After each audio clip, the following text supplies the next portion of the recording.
X. We want to bring in a true insider into this trial, Matthew Lee of Inner City Press. I want to thank you so much for joining us because we have all been following your live tweeting from inside of the courtroom. Matthew, thank you for joining us.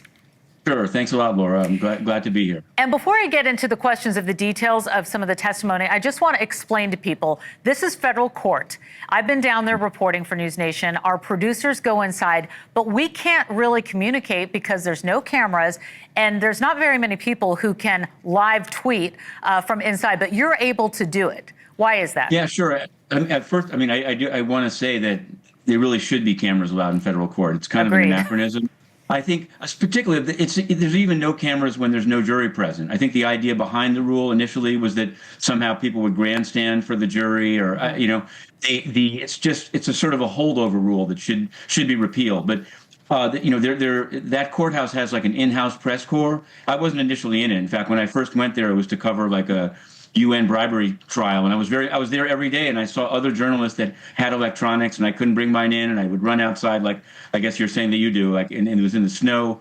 Once you've been there for a while, they explain to you that it can't just be for one case, no matter what a big journalist you are, what a big case it is. It's for, like, if you really cover the court, which I really like the court. I no longer really am able to cover the UN, so I'm covering. I to be honest with you, I write like 10 stories a day about SDNY, not all file cases, but you definitely have a lot on your X, and I encourage people to follow you. Let's talk about what's happened so far in the last 2 weeks. I want to ask you, you've been inside the courtroom, you've been watching Sean Combs, you have been watching the witnesses on the stand coming and going, and that's always such a dramatic thing when you see a witness come from the back of the courtroom going into the well, getting up on the witness stand. So let's talk about what has stuck out to you the most, winners and losers for prosecution and defense.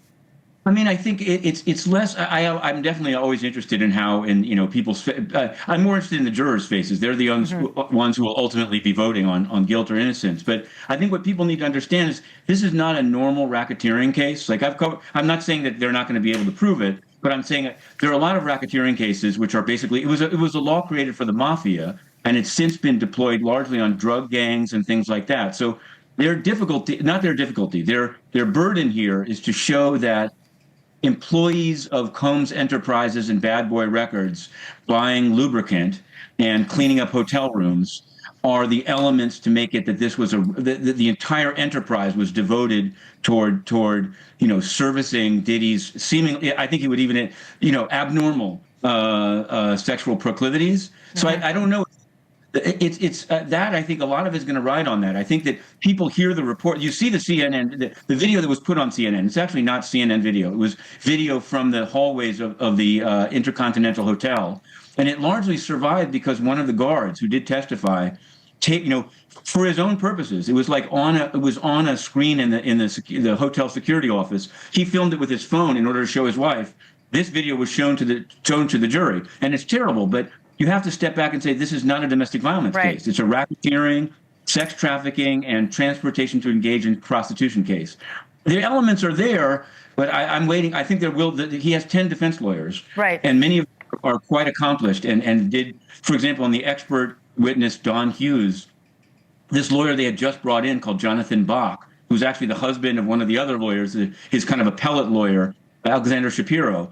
I think he did it. I mean, just objectively, whatever you think, I'm getting a lot of pushback from people that say that Don Hughes is a great expert. She was in the Amber Heard Johnny Depp case. She's been in a lot of cases, but he did a very good job. And over the weekend, even they've put in a filing trying to exclude all of her testimony. Now you're saying, and let me just stop you right there, because it's Sean Combs' defense team that is working to exclude the testimony of an expert who can talk about domestic violence and why people stay with their abusers. So we'll wait and see what happens there. I only have time for one more question, Matthew. So I want to ask you, I saw that you posted on X that the prosecution has about 4 more weeks. The defense won't even get a crack at putting on their witnesses for 4 more weeks. And you mentioned about the testimony that's already been laid out. So there is more to go. And many people are wondering, are we going to get to these racketeering charges? There is more that will be coming that hopefully will be more substantial beyond some of the testimony we've seen so far. I mean, I think so. Maybe they've had to get. There's another victim who's going to testify, victim 2, and I think that's going to be a good 3 days. But I think that we have they've sketched their case, and their case is that these are terrible acts, and they definitely it's coercion. There's a show of violence. They had a hairdresser say that she saw, Cassie with a black eye. But I think that it's this nexus between, they've had a number of personal assistants who described like driving with combs down to meet Suge Knight and they had guns. The defense tried to say that wasn't relevant, but it's this constant bid to show that these Sean John clothes, the whole business enterprise was Right. basically turned into an illegal enterprise. And I'm not saying they can't do it, but that's, I think, why it's such a long case. It's going to be very cumulative. They're going to want the jurors to sit in the room and say, like, wow, it wasn't just a one-off. It wasn't just one guy that decided to buy drugs or lubricants. Whatever. It was like the whole thing was hooked up that way. Yeah, Matthew Lee, I've got to leave it there, but kudos to you. We all follow you because you're inside the courtroom. We have producers inside the courtroom who are doing a phenomenal job giving us the color and the context. So we want people to continue to follow us on News Nation for that, and we'll follow you on X, on Inner City Press. Matthew Lee, thank you so much for joining us. I'll see you down there at court. And